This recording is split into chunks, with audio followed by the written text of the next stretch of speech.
يا أيها الذين آمنوا توبوا إلى الله توبة نصوحا।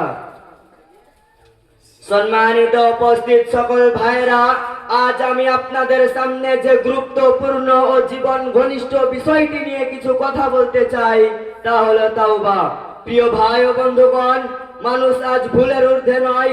আমরা সবাই জেনে বা না জেনে গুনাহ করি, কিন্তু আল্লাহ তাবারক তাআলা এতটাই দয়ালু মেহেরবান, তিনি আমাদের জন্য তওবার দরজা সব সময় খোলা রেখেছেন এবং তিনি বান্দাকে নিরাশ করেননি।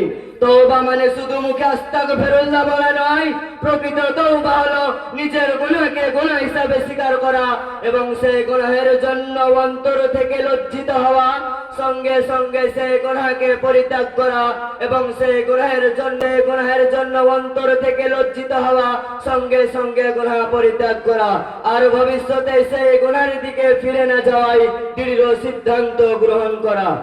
এই চারটি বিষয় একসঙ্গে পূর্ণ হলেই তওবা আল্লাহ তাবারক তাআলার কাছে কবুল হয়। এইটাই সত্যিকারের তওবা।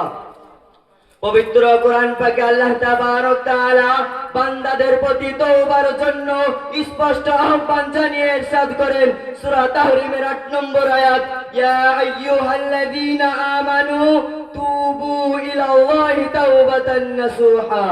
অর্থ, হে মুমিনগণ, তোমরা আল্লাহ তাবারক তাআলার কাছে খাঁটি তওবা করো। আর এক স্থানে আল্লাহ তাবারক তাআলা বলেন সূরা বাকারার ২২২ নম্বর আয়াত, ইন্নাল্লাহা ইউহিব্বুত তাওয়াবিন। অর্থ, নিশ্চয় আল্লাহ তাবারক তাআলা ওই তওবাকারীদের ভালোবাসেন।